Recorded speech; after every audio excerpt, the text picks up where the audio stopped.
My name is Ed. I help organize a lot of the outreach programs.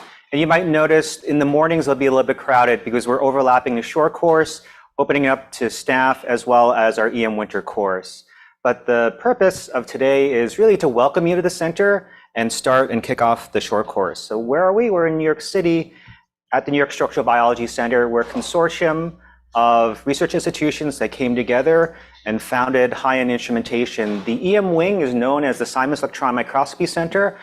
And I know there's a lot of alphabets here and a lot of letters, but the main idea is that we do a whole lot. And throughout the week, we hope that you not only look at the instrumentation that we have here, but interact with the staff that we have here. And the reason why we have so many centers is that the EM field has grown beyond its original scope. And we have specialized in a wide variety of techniques that you can take advantage of since you're here. There are roughly 40 people within the EM wing.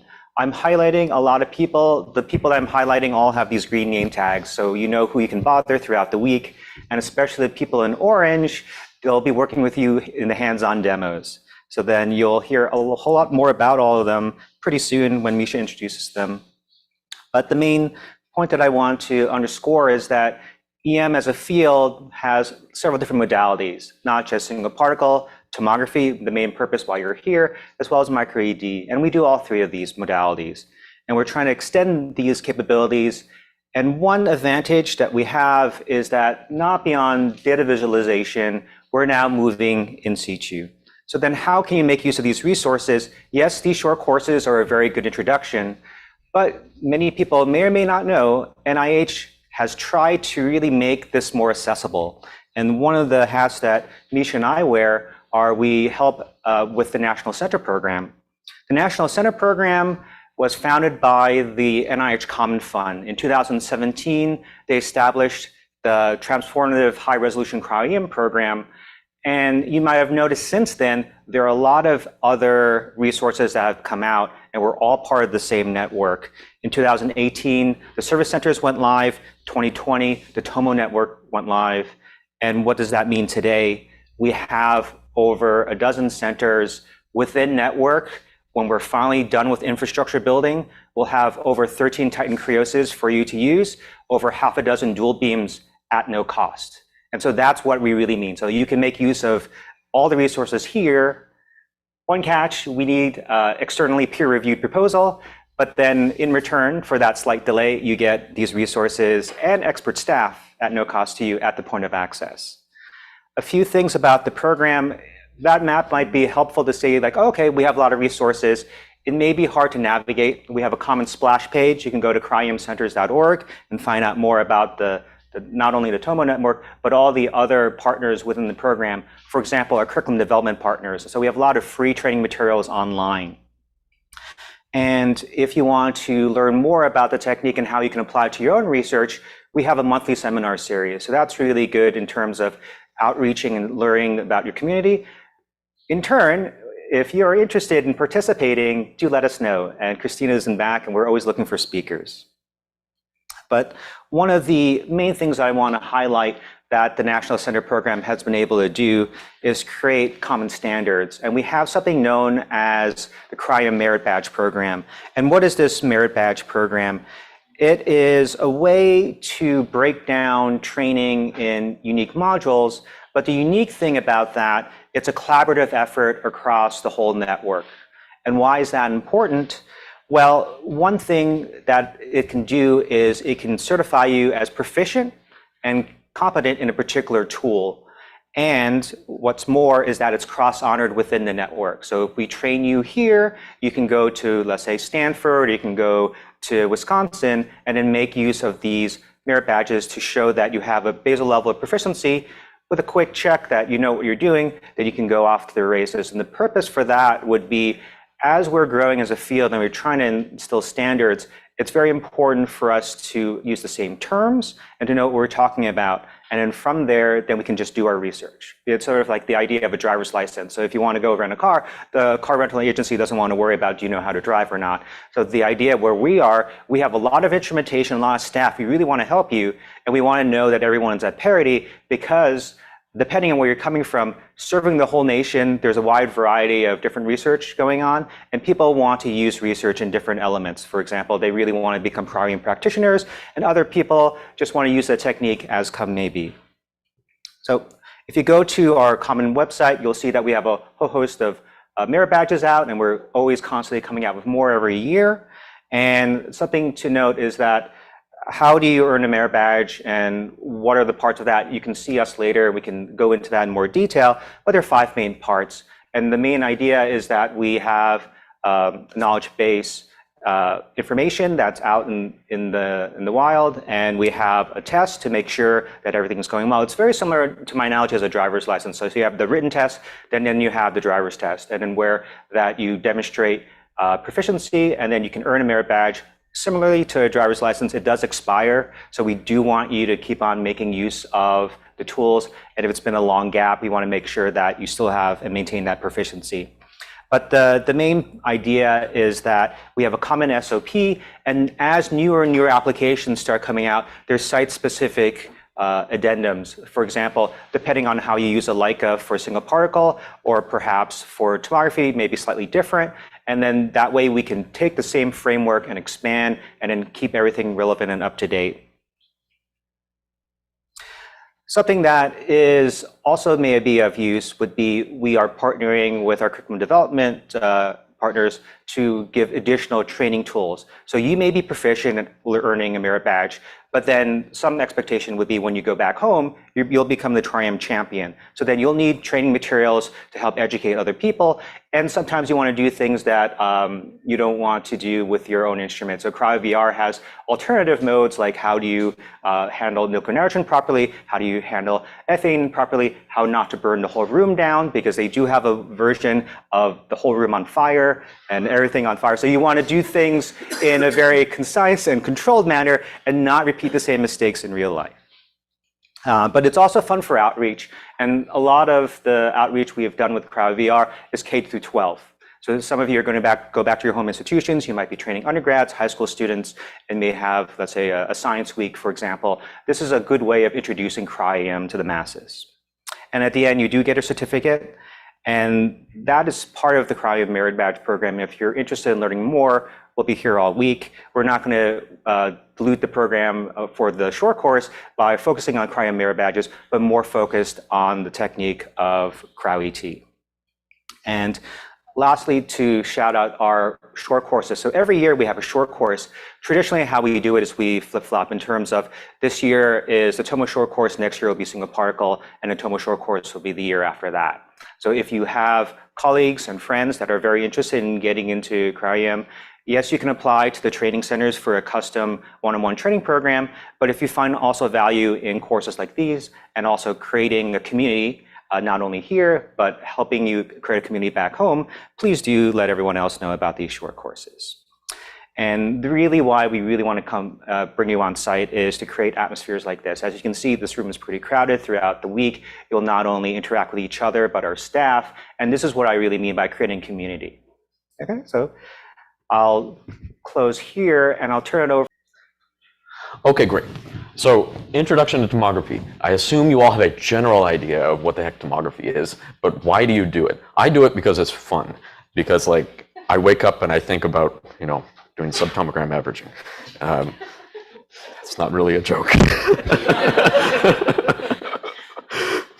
Okay, cool. So I'll be giving this intro. This is hopefully an overview of the entire field, more or less as it is right now. The field moves really fast.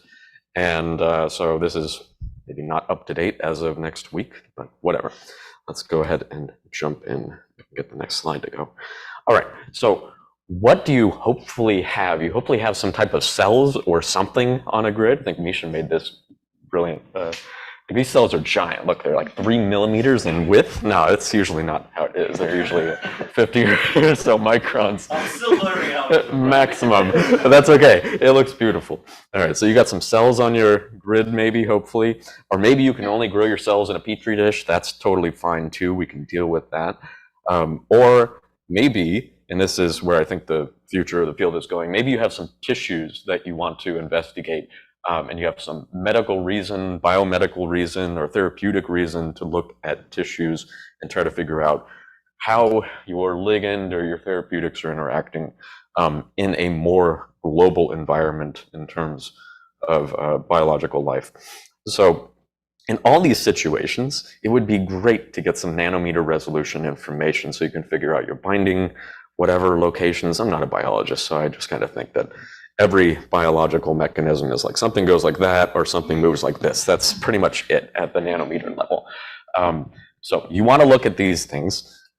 Now, this, well, this is essentially you wanting to figure out how some hopefully smallish number of objects of interest, I'm not sure what the sounds are relative to each other in about nanometer or maybe sub-nanometer resolution.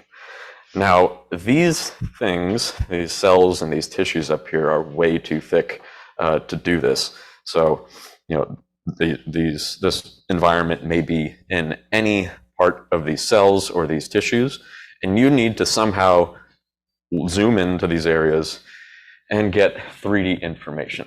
So unfortunately, when you put a cryo-TEM or you put your sample in a cryo-TEM, be it these cells on the grid or your cells that you've put in a petri dish and found their way onto a grid, or if you somehow get this tissue just directly onto a grid, what will you see? You'll see virtually nothing or completely nothing because the electrons cannot pass through your sample.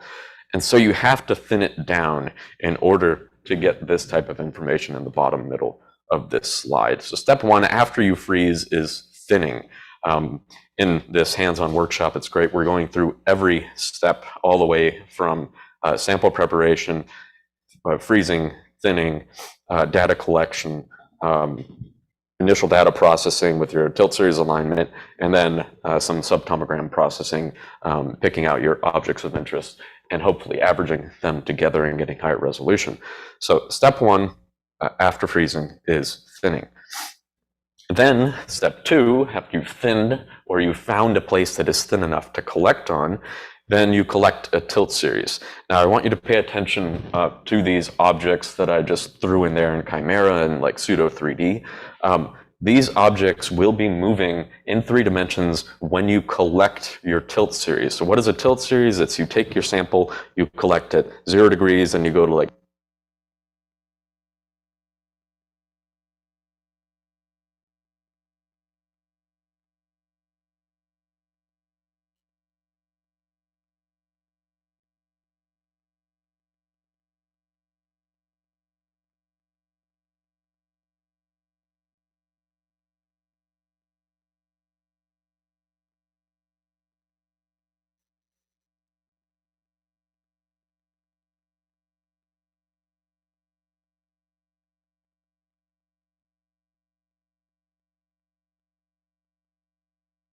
green. Good, good. Okay, cool.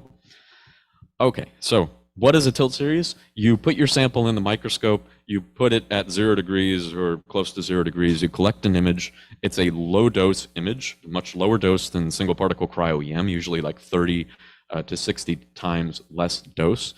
And then you tilt your sample a little bit, you collect another image, and you keep doing this. You keep collecting image after image after image until you get to the maximum angle that you can collect at, which is typically about 60 degrees plus and minus. So then you have missing information that you have to deal with in some way. And there's various methods for trying to deal with that, be it averaging or trying to fill in the missing wedge, which I'll mention briefly near the end. But here, I'm going to go back a little. Pay attention to the 3D objects. These movements are exaggerated, but they are moving in 3 dimensions. You're hitting these things with electrons at 300,000 volts, which is some high fraction of the speed of light, and they are physically moving. And so what does that mean? That means after you collect your tilt series, keep going here, you have this tilt series, then you have a bunch of images and you have to put them back into 3D space. You have to recover this 3D information. This is a lot like what you do at a doctor's office with a CT scan or whatever these X-ray scanners are, where you sit there, the doctor says, don't move. And then what happens is there's some source of particles on one side of you and a camera on the other side of you, and they rotate in around you, and they get a pretty much continuous set of tilt series in 360 degrees because they can go all the way around you. In cryo-EM, we're limited to the the stage tilt and the thickness of the grid as it gets thicker and thicker when you tilt higher and higher, and eventually turns to 3 millimeters thick, which is of course impossible to see through. So you can only go 60 degrees. And then what happens at the doctor's office is they push a button, and there's some computer tomography software that just automatically gives you a 3D version of your chest or your skull or whatever, and it's not a big deal. Does that work again? Okay, we'll try.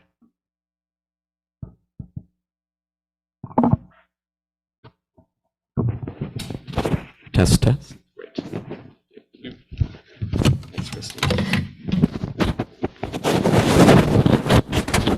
Sorry for the sound. Okay, so that's what a tilt series in a tomogram is in layman terms, but now we're limited again by our low-dose tilt series in cryo-ET. All right, so what does that mean to us? That means we have to somehow figure out with these low-dose images how to align them well enough. Actually, I like the bigger mic. How to align them well enough in order to recover your 3D object back there. But we can only recover, at least initially, the 3D set of objects in their average positions after all their movements. So we do this in various ways. You can do it without fiducials or with fiducials. Fiducials are where you throw gold beads in your sample and then you try to align everything. People are moving away from that because there's now really good software called RTOMO that does this with GPUs without fiducials. It just does a multi-correlation based alignment. And then what you recover is what I'm trying to depict here in the middle is this box, which is this 3D volume that we call a tomogram. And you recover most of your objects of interest in every single image. You miss some of them that are on the edges there. I'm trying to depict in 3 dimensions. You have a lower quality version of your objects of interest because you've already destroyed some of them or some of the resolution with your electrons. And you're missing little angles between every single image, and you're missing angles at the high ends, plus and minus angles. On the ends there. So yeah, you have movement, you have damage, and you have missing angles. So these things you have to correct for or compensate for somehow. So I just want to show this again. Before collection and after collection, they're different things. All right, sample's moved and is damaged. So the solution is to correct for this local 3D movement and average a lot of things if you have a lot of things. And generally, we can only average large things like megadalton plus things to higher resolution. Okay, so luckily software exists for this. Just a few years ago, this list was not as large and people didn't really know how to use these softwares, but now you can use these software and people are using them in actual publications to reach sub-nanometer resolution rather routinely, but as I mentioned before, only on large things. Okay, I'll share. I think we'll share slides afterwards, right? As PDFs, so you don't need to scribble everything down. Don't worry if you miss some things. Okay, but we're getting ahead of ourselves. We just jumped right into tomography. That was all the fun part, and actually, there's more fun part too. So why are we doing cryo-ET? These little videos play. We do cryo-ET because it's the highest resolution way to get information of native or near native samples in 3 dimensions. And right, so there we go. So that's why we do it. Here's a slice of these tomograms. So by the way, if you've never seen a tomogram, go back and have these play again. So that 3D box that I drew is equivalent to what you're seeing here. These are tomogram reconstructions from tilt series of inside of cells. On the left, this is a yeast cell. Cryosection, and on the right, this is a reconstituted sample of liposomes with what are called cadherins. These actually are the proteins that hold your skin cells together. So they're very useful to study and they're very interesting. So these are the 3D volumes you're seeing in these videos. Now, here's a slice through each of those, and you can see Just want to show you the level of detail you can expect in the raw tomograms after you've collected inside of a cell or in a reconstituted environment. So all these large, I don't know if I have a cursor over here, whatever. All these large dots, these are like ribosomes. You know, you can see your bi-layer membranes over here. I think this is mitochondria or ER or something like that. And you have a lot of little dots. Now, these little dots are all less than 1 megadalton, and you can try to pick them and try to average them, but if you have a project that is aimed towards those things, I don't think the field is at the point right now where you can actually get high resolution information of like very much lower than sub-megadalton proteins inside of cells, but we're getting there. Really, we need better segmentation algorithms to be able to pull these things out and classify them and separate them before we average them together. Those ribosomes, you can get to 3 angstroms if you push really hard. There's membrane proteins that people are trying right now to get past nanometer resolution. There's large, like vesicle things over here. You could probably average these to higher resolution too, but this is what you should expect from cryo-ET at the moment. On the right-hand side, these are these cadherins, and actually, if you zoom in, I don't have a zoom in this particular slide deck. If you zoom into these proteins, you can see 13 kilodalton domains. So this is the type of, like, if you blow everything up, visual resolution you can get, but can you average those things together? I still haven't been able to, but you can actually see them. All right. All right, why do we do cryo-ET? As I mentioned before, native or near native environments, this is the highest resolution you can get. Why do we do tomography?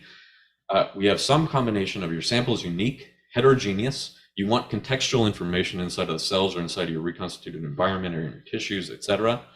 And you hopefully don't want much better than nanometer resolution. You may be able to get to sub-nanometer resolution for high mass proteins that are everywhere. Right? So what is subtomogram averaging? This is when you have a lot of repeating units of something, like your ribosomes, or you have some microtubules like depicted here, and you want to box them out, a lot like single particle cryo-EM, but you're doing this in 3 dimensions. You want to box them out and average them together and do classification. Now, when you're inside of cells, you don't have a purified environment, so your classification, you don't have a homogeneous set likely of whatever your objects of interest are. So you have to do a lot of classification. You can do this, you probably want to do it in 3D. You can do some 2D classification if you want, but it is very limited by the particle number that you have. So yeah, 3D classification is the name of the game here. You can do that inside of like Relion or Dynamo, eMin2. There's various softwares out there. Yeah, right. And then you have to overcome the tilt range.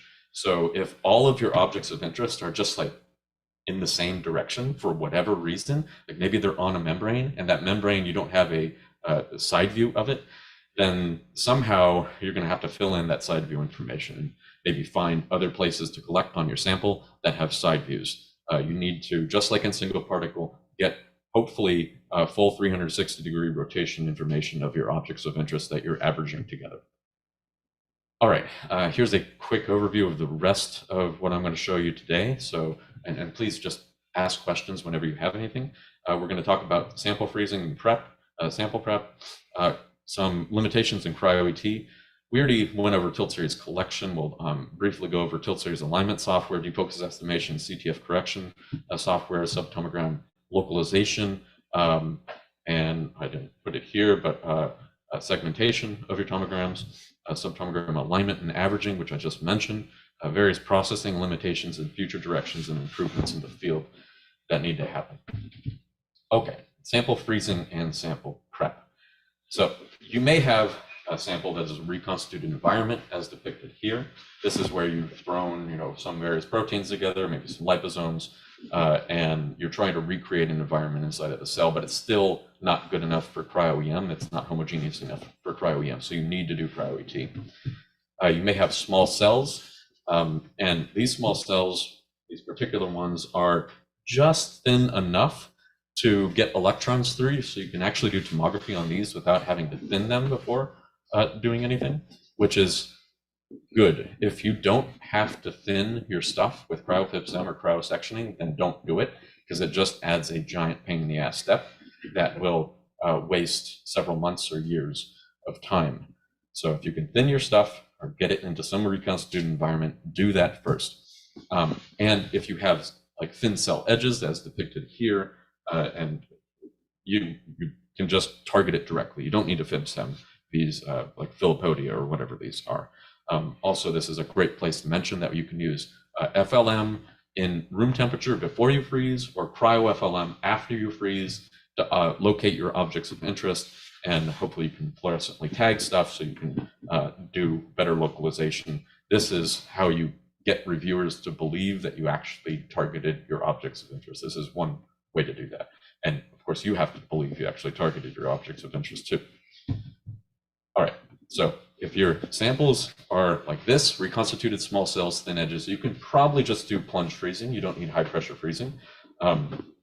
So yeah, if you can plunge freeze and not high pressure freeze, do that. If you can collect without fib milling, do that. All right, you may also have thicker cells, like depicted on the top here, some mammalian cell that's 10 plus microns thick, or tissues. And in these situations, you need to thin these down. And first, generally, most likely, you'll be high pressure freezing these too. If your sample is thicker than about 5 to 10 microns, then regular plunge freezing will leave some non-vitreous ice in some of the thicker places, or maybe all of the thicker places inside of your cell or your tissue. So high pressure freezing can overcome this only up to about 200 microns or so. Then after that, we don't have a better high pressure freeze that I know of. But you can, that means that you have to thin your sample before freezing if you have something that's thicker than 200 microns. Okay, so how do you get your samples onto the grid? So for thinner samples, you can just pipette it on the grid, throw your cells onto your grid, or use micro-patterning. This is a device that, it's interesting, but not many people have actually used it in the literature.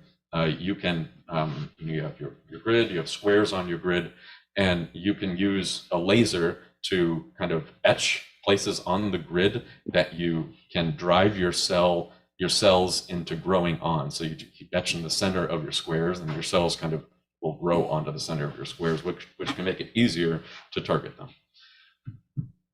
For thicker samples, you can either HPF directly, or as I mentioned before, if you have something that's much too thick, and really anything thicker than about 50 microns in practice should be thinned down before you HPF it and mill it, at least until plasma FIB-SEMs come into the field more and more. So if you have something like a tissue, I've seen this in the literature in a place or two, you can use what is called a laser microdissection microscope combination at room temperature to slice sections of your tissue before you do HPF and before you thin it down even further in cryo. So you can also combine, right, of course. So thinning, after you HPF and froze your thick stuff, you can cryo-FIB mill. And if you've ever done cryo-FIB milling, you're in a great place because you're going to do it this week. And so what is it? On the right-hand side there is from Baumeister Lab, one of the pioneers of this technique. You take your cells, you see that there's 2 cells in the center of this grid over here. They're targeting one with a gallium ion beam, which is the view that we're looking at right now. Slicing this cell down from 5 microns all the way down to hopefully about 200 nanometers or thinner. If you want to get any high resolution or decent resolution information you need to be 200 nanometers or thinner. So this, as you can tell, is going to leave you with a thin section of just the center of the cell and maybe a little bit of the edge. All right, so that's going to keep going up there. And then the only other method I know of for thinning frozen cells or objects of interest is cryosectioning.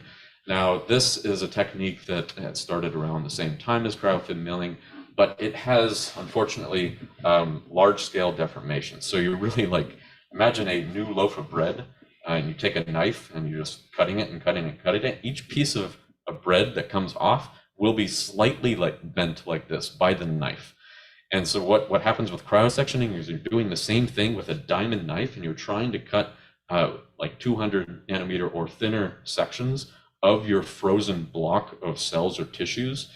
And people can do this really well, but again, you're getting large-scale deformations that's trying to be depicted on the bottom here. And I forgot to mention with cryofilm milling, your surfaces, after, let's see if I can get this video to the end. So after you get down to 200 nanometers or so, you're going to collect a tomogram of that thin slice, and the top and the bottom of that, what we call a lamella, will be slightly damaged. I'm sorry, I put 20 to 50 microns. Holy cow! No, that's 20 to 50 nanometers that they'll be damaged. Close enough. All right. Orders of magnitude, you can just. All right, so you'll have damaged information at this 20 to 50 micron level within the top and the bottom of this 200 nanometer thick lamella. But does that mean you can't use that information? No, you generally can. You just need to average more things. It's a lot like in single particle when you damage you're collecting and you damage stuff. You just need to average more. That's really it. Yeah.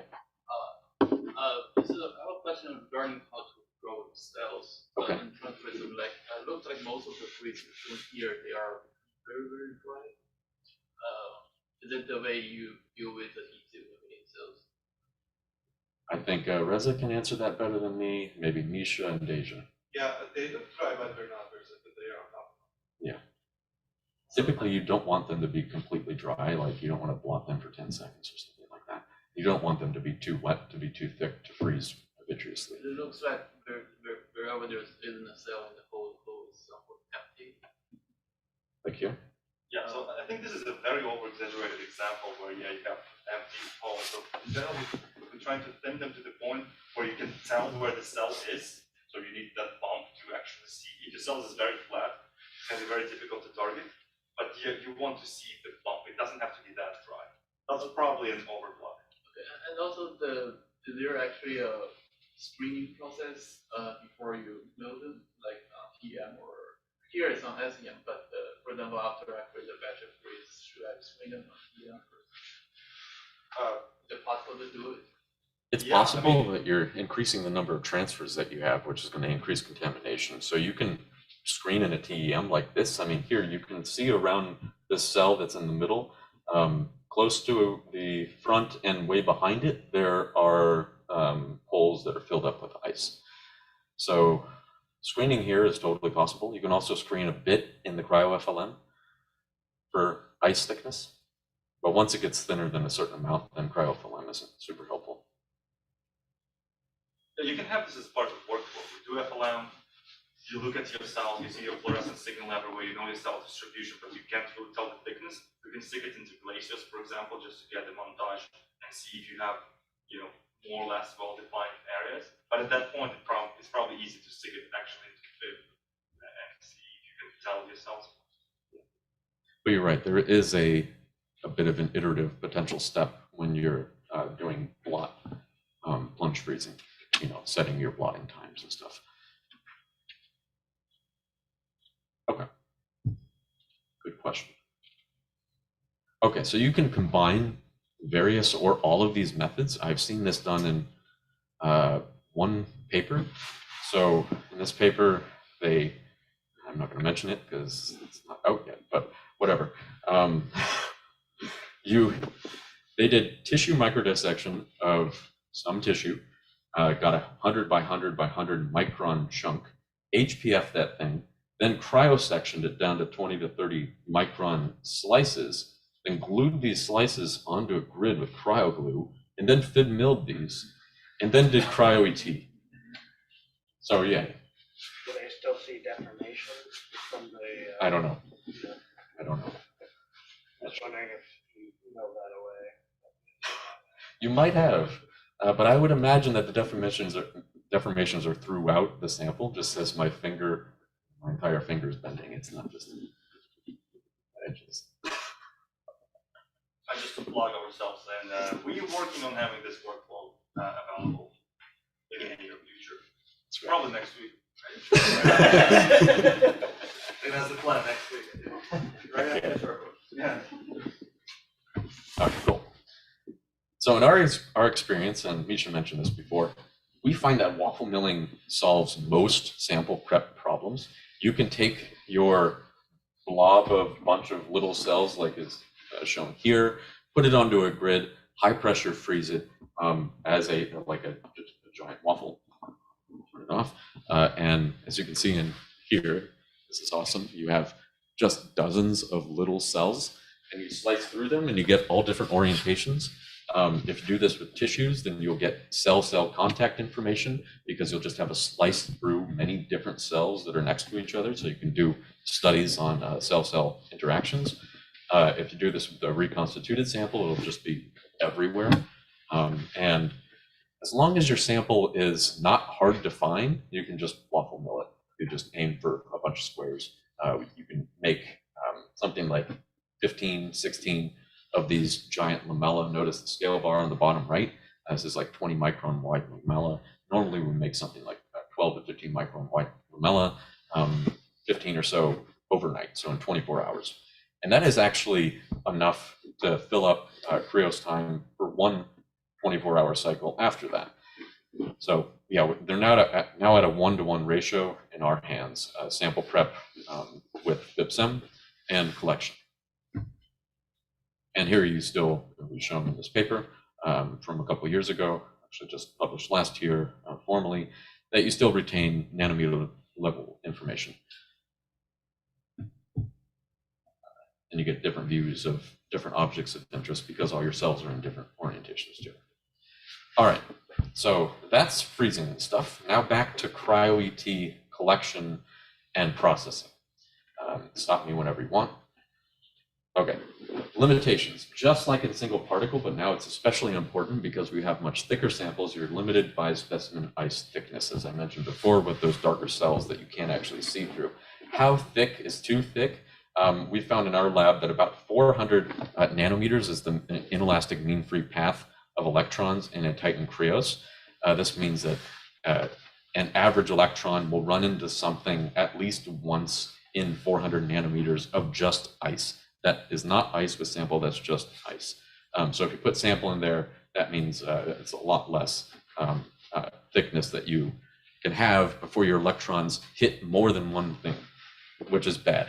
That creates a lot of noise, or it just stops your electrons from coming through and you get just black images. And here's an example of titration that was in the literature. So a thick mammalian cell in the top left, all the way down to single particles that you're probably familiar with on the bottom right and the bottom middle. All right, we have a limitation that is pretty hard limitation here is the camera fidelity. How much information that is transferred to your camera is actually recorded properly. And you should be more or less familiar with this with a single particle cryo-EM, or maybe you're not, but that's okay. So fraction and Nyquist on the bottom axis, this means low resolution information is on the left-hand side, high resolution information is on the right-hand side. These are just two plots of different camera types. And the y-axis is the fidelity of the information, that is, or whatever, the information preservation, where one is perfect preservation. Nothing is preserved perfectly. You're always losing information, but you keep your low resolution information much better than your high resolution information. So we need better cameras. So always complain to Thermo and Gatan, please. All right, then your sample is damaged. I mentioned this before. And there's really various theories about how much it's actually damaged. Typically, people agree that the first 10 to 20 electrons have the most high resolution information that you'll use in any 4 angstrom resolution reconstruction or better. But it's possible that there may be higher resolution information out there past 40 angstroms or 40 electrons per angstrom squared or so. So this will determine how you want to collect on your sample, but really everybody right now collects bidirectionally, which we'll mention here in a bit. Okay. Another issue we mentioned before, showing it explicitly, is that when you tilt your grid, your sample effectively gets thicker. The thinnest area of your collection is when your sample is at 0 degree tilt. And if you go to 60 degrees, you're twice as thick if you think of sine, cosine, trigonometry. And if you go higher than that, like 70 degrees is something closer to 3 times as thick. It gets much, much thicker very quickly. This means you want to collect your first images in your thinnest areas, or at your thinnest angles. Okay, what does a tilt series look like? Here's a tilt series from like -45 to 45 or so. This was collected with a phase plate. It's just a single particle sample of proteasome. So I just want to orient you to what type of data you'll be looking at. Here, you can see our tilt axis is on the x-axis right here. This was collected with a phase plate. And you notice, okay, this is after tilt series alignment. You notice there's a lot of jumping around. This is the limitation of the stage when you're collecting. You tell it to go to 3 degrees, and it goes to about 3 degrees, but also X and Y move a little bit. There's better software up now that has much less slop in it. Okay, so after you reconstruct, here's 3 view slices of your X, Y, and Z axis of a tomogram of the exact tilt series from before, reprojected into 3 dimensions. So the X axis, or the X, Y view right here, you see information quite well and like normally like you would expect. But when you go into the XY or XZ or whatever it is, and ZY, whichever is which, you notice that you have a bunch of missing information. So in particular, and actually this is rotated 90 degrees, so now the tilt axis is vertical, and you can see there's missing information at the top and the bottom of this top section right here. And you can tell that because there are lines like this and like this that mark the highest angles that you collected at, positive and negative. And so you're missing information, which causes a virtual stretching of your objects of interest. You can do some correction of this with something called ISONet, which works for some things pretty well. Then on the other axis, you're looking at the non-tilt axis side view, and you can locate objects of interest. They're stretched also. All right, tilt series collection. There's lots of software out there, Legion, Serial EM, and then much less used software, such as UCSF TOMO, Tom Toolbox, but then EPU tomography, I've heard is actually quite good. They're most updating it with some regularity. We currently use Serial EM with Paste TOMO. Paste TOMO is a parallel collection software or set of scripts that is attached to Serial EM. All right, so collection is more or less automated, and we do this routinely where you can set up a bunch of collection sites, click go, and then come back the next morning and you'll have a bunch of tilt series. There is some setup time. There's a lot of experience that needs to be gained before you can just do this on your own. But in general, what you do is you go from low mag to high mag, a lot like single particle cryo-EM. You start with your atlas on the left. You locate some places where you want to collect tomograms of whatever cells and stuff. And then you zoom in again and again. And then you make actual targets and you collect on those targets and you put the focus in a good place. Now with Paste TOMO, you set up a focusing target and then you have to calibrate the other areas that you want to collect tilt series, and it just does it more or less automatically. So there's other notes on the bottom. You can take a look at those when you get the slides. If you're only collecting like one tilt series at a time, what you want to do is focus. I'm showing the focus target in this blue right here. This is your area of interest that you're going to target. You should know where your tilt axis is when you're sitting down on a microscope, and you should put the focus target on that tilt axis so that you get what is called good eccentric height. And that means when you turn your stage isn't going like this. It's going like this. And that will that will help with tracking and help with your defocus estimation and CTF correction afterwards. All right, as I mentioned before, we pretty much only do dose symmetric, or it's also called Hagen scheme, because Hagen popularized it. This is where you collect 0 degrees, then like 3 degrees, 6 degrees, -3 degrees, -6 degrees. You go back and forth and back and forth. You're collecting your thinnest areas first. This is where your highest resolution information is in your collection scheme. And they showed, and people have more or less agreed in the field, that if you do dosimetric, which is the second column here, you get higher resolution information. You recover higher resolution information, in this case of these very homogeneous spikes or whatever this is on these virions, these HIV1 variants.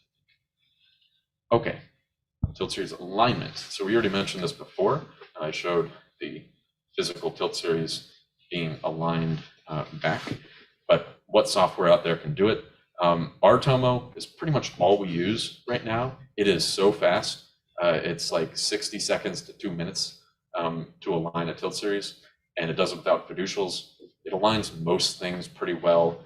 And if you're collecting really fast, which we do, as I mentioned before, like 12 or 15 or so lamella per day we create on a cryofib-sem, which we throw into a Krios, and that'll give you 100 or so tilt series.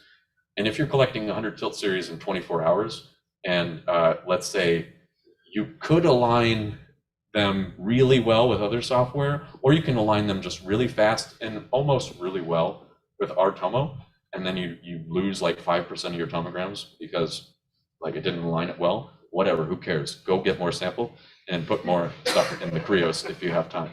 So just do the thing that is fast here, in my opinion. If you really want to do well, then you can sit down and painstakingly go through like images in iMod or even per Tomo.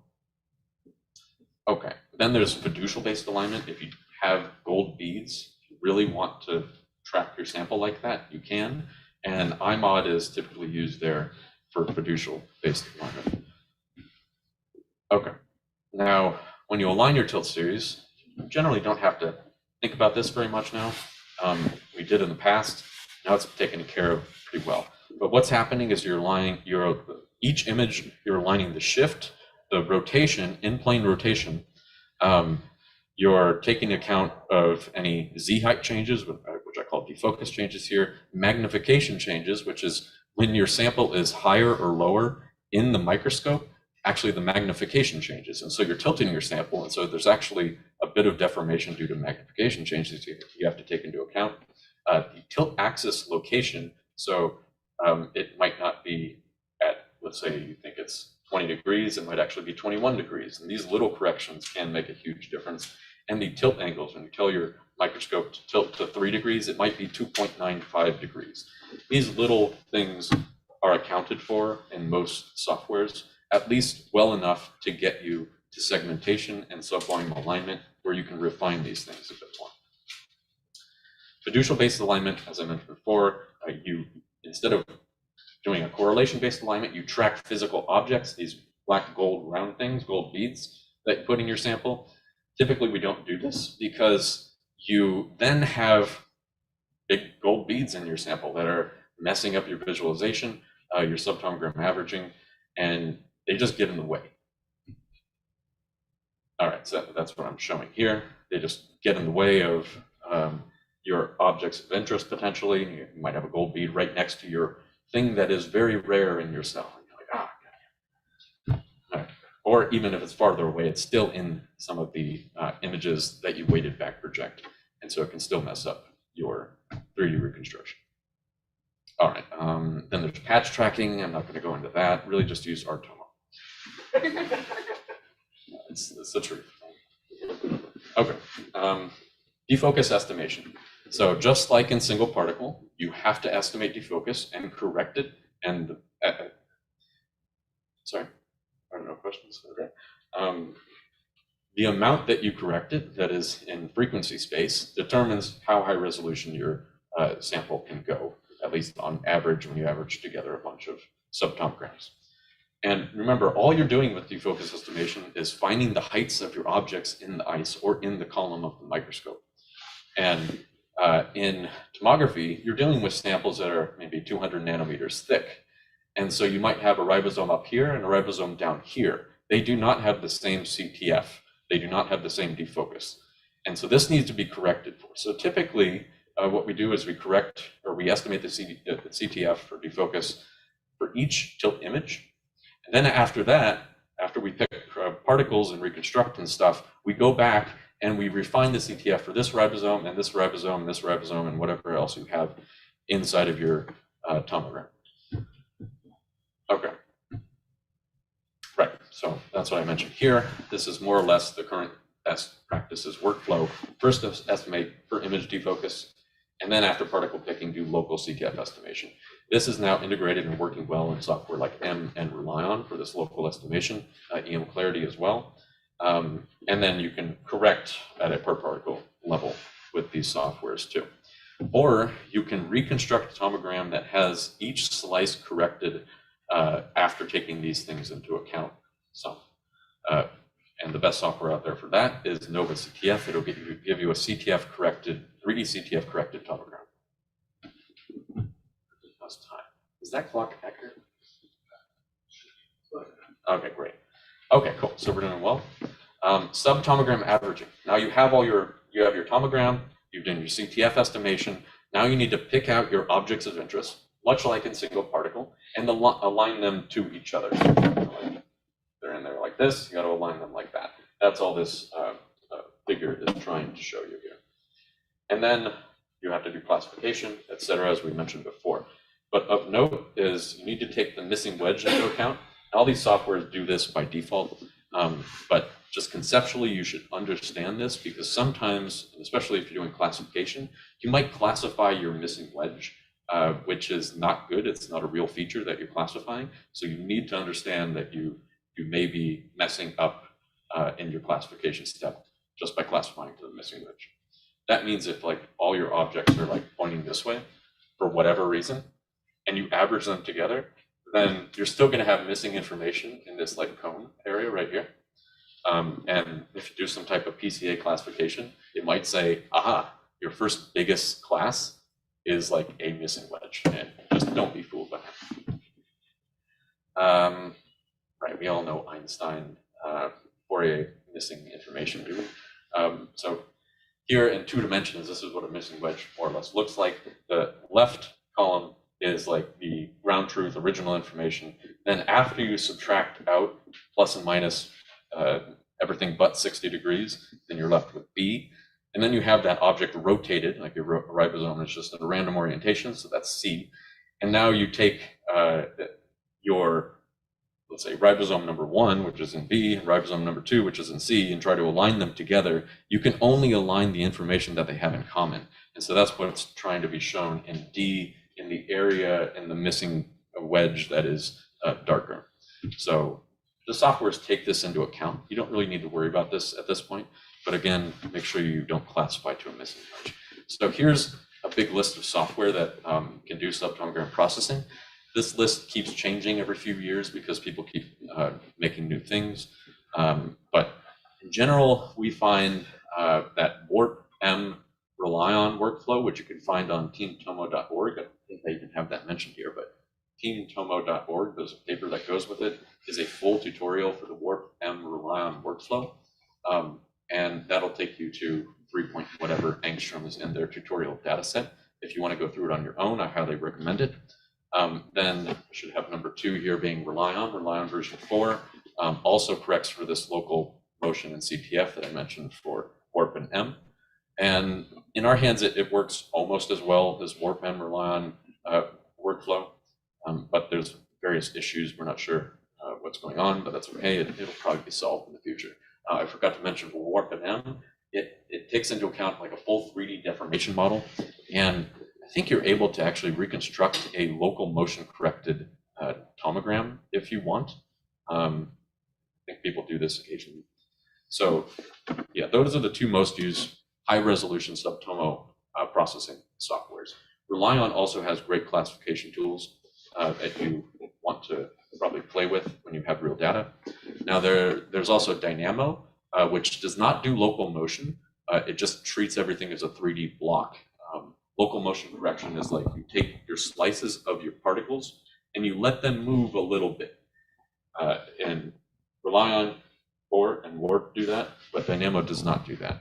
Dynamo, though, has extensive picking abilities, and like you can trace membranes, you can trace microtubules, you can go through workflows and keep track of all your tomograms and picking them and stuff. So it's still quite useful. It's just you don't want to go to high res there usually. EMAN2 has its own full workflow where you just sit inside of EMAN2 and do everything, including all this subtilt series refinement, local correction, and CTF. We haven't played with it much, but it has these capabilities. Same with EM Clarity. Then there's software that is not used much in the field, but I think it has a great idea called Tigris, which is you collect a high dose 0-degree image, maybe like 20 or 30 electrons instead of your normal 3 or so electrons per angstrom squared in regular tilt series. And then you collect the rest of your tilt images at lower dose. And then you reconstruct a tomogram from these so you can identify your objects in 3 dimensions.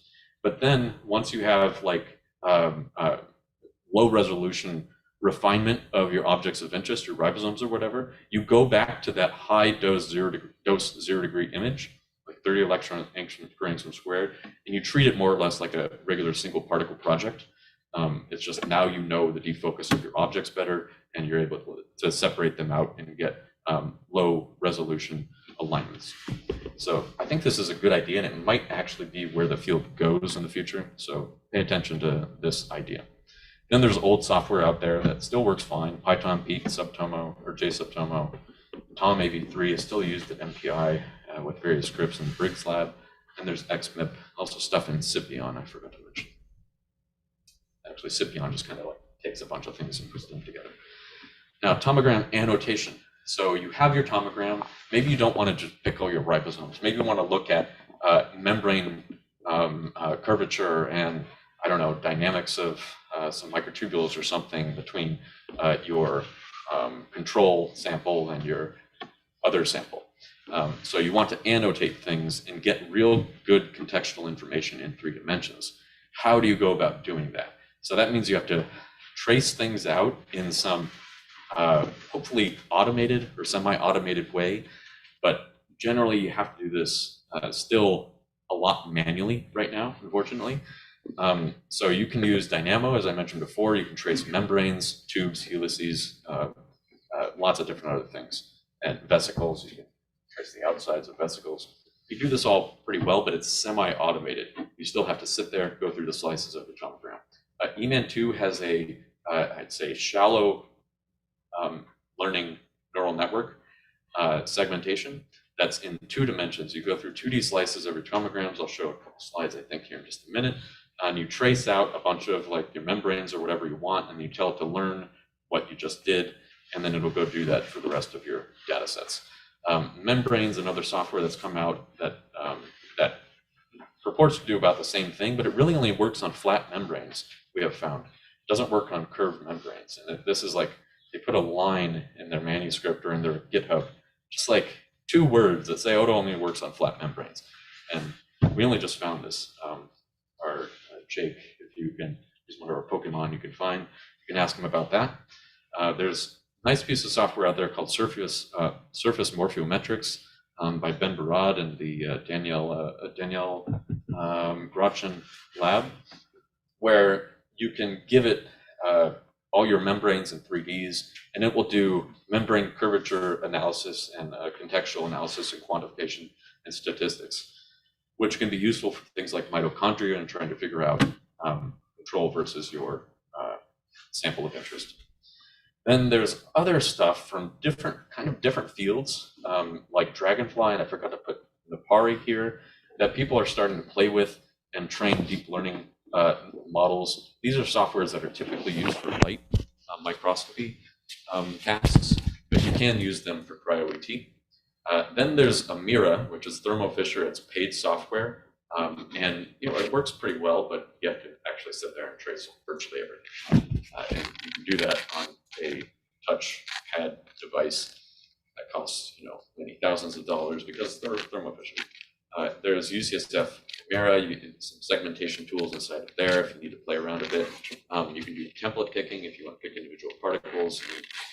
There's some deep picking methods for particle picking in Cryolo, EMAN2, and soon here Topaz 3D. All right, Dynamo which we will go over hands-on. Hopefully you can all install it by Wednesday, and we'll only have an hour and a half that day, but we'll do some work in it, including some filament picking, as you see here. You pick the centers of your filaments, you define the radius, you define the helical turn, and then you can crop everything out in 3 dimensions. It's pretty useful, and it's used widely in the field for the last 10 years. You can trace out membranes as shown here and then pick on the membrane surface, normal to the membrane surface, which can be very useful for your transmembrane proteins of interest. You can pick vesicles, like you pick the center, you define the radius, then you can pick around the radius and you can like classify out different spikes as shown on the right-hand side over there in the red and the green. Here's EMAN2 segmentation. So again, you shown like tomogram in A, and in B, you give it some training data where you trace out your objects of interest, in this case microtubules, and you give it negative examples like, I don't want to pick these round things or this blank area, and then you train it on that, and then you tell it to go pick the rest of your tomogram, and you can train it on many different things. In this case, they trained it on mitochondria, vesicles, microtubules, and ribosome.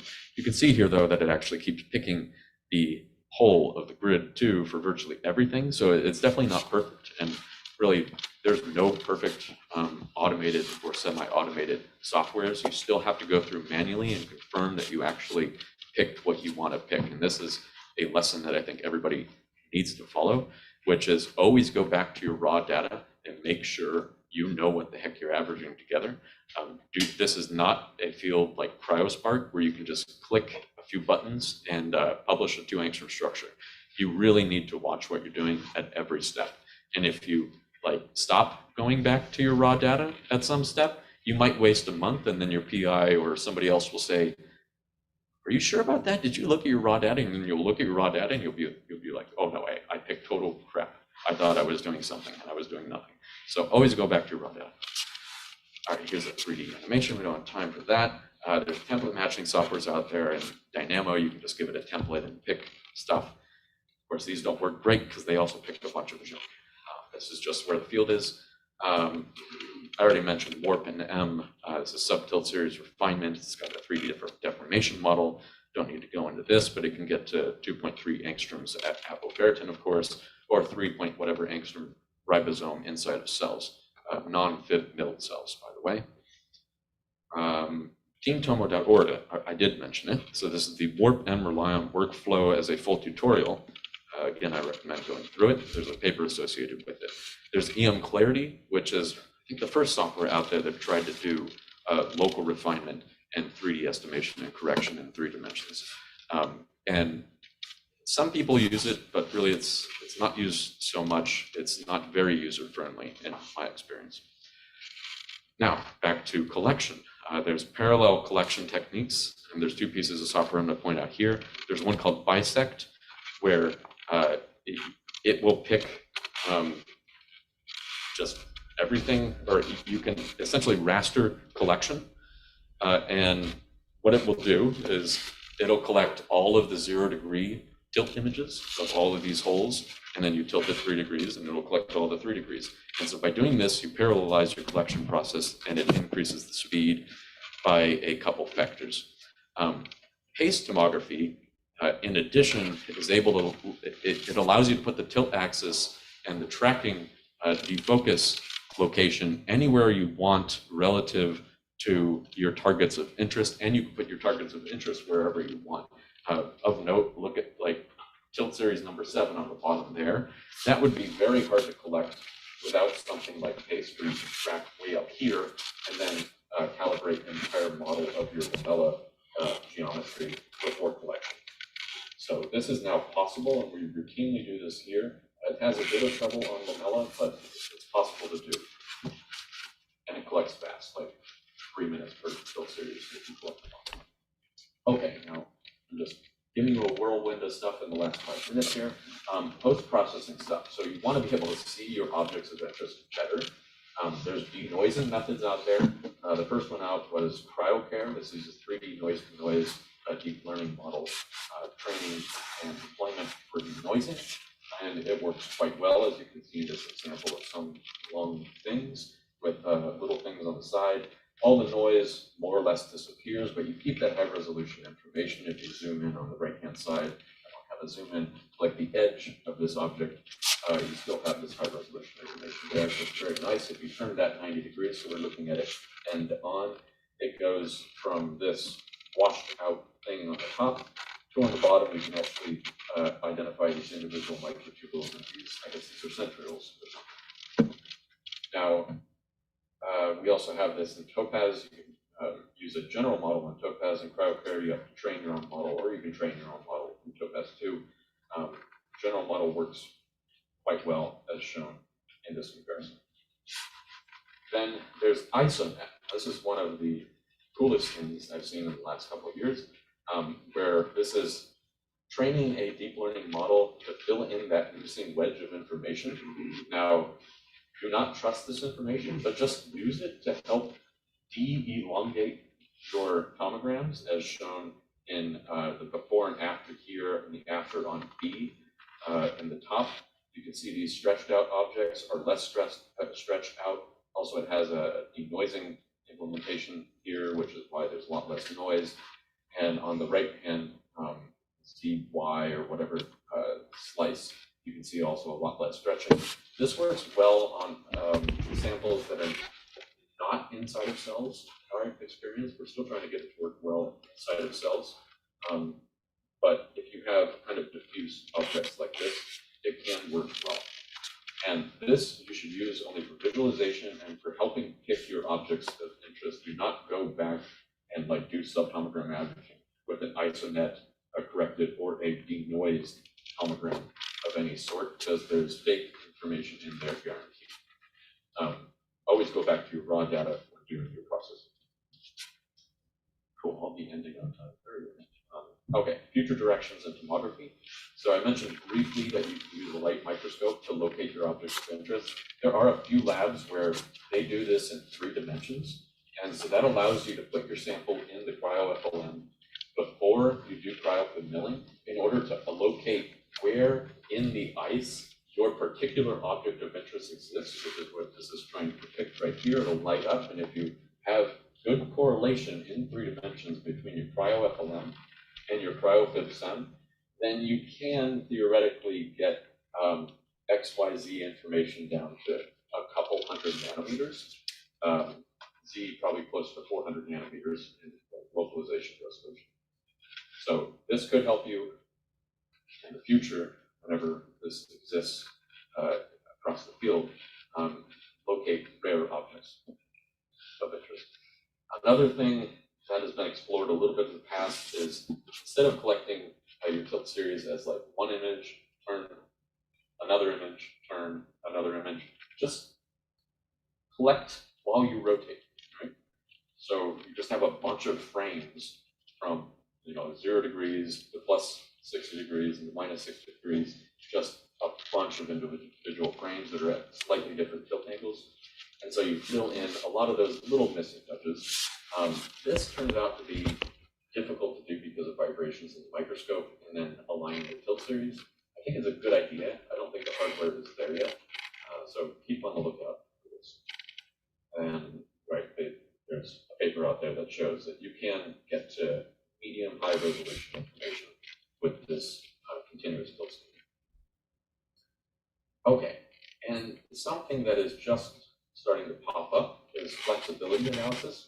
There's a paper, I couldn't find it to put in these slides, it just came out in BioLog from the NCITU people, where they use a Gaussian mixture model to do the 3D flexibility, continuous flexibility analysis of subtomograms, and they use the splices, I believe, for the subtomograms to help do this analysis. You may have heard of software like CryoDragon or 3D Flex that do the same thing for single particle cryo-EM. This does the same thing. In theory, I have tested it for tomography, and it purports to get the resolution higher by doing this. And this makes some sense. If you have like an object that looks like this, and then it's in a slightly different conformation somewhere else in the cell, if you can unbend them in 3D, then you can average them together better, and you'll get better signal to noise, and you should get high resolution. So that is theoretically a true statement, and Stephen Lucky, who helps develop this, told me that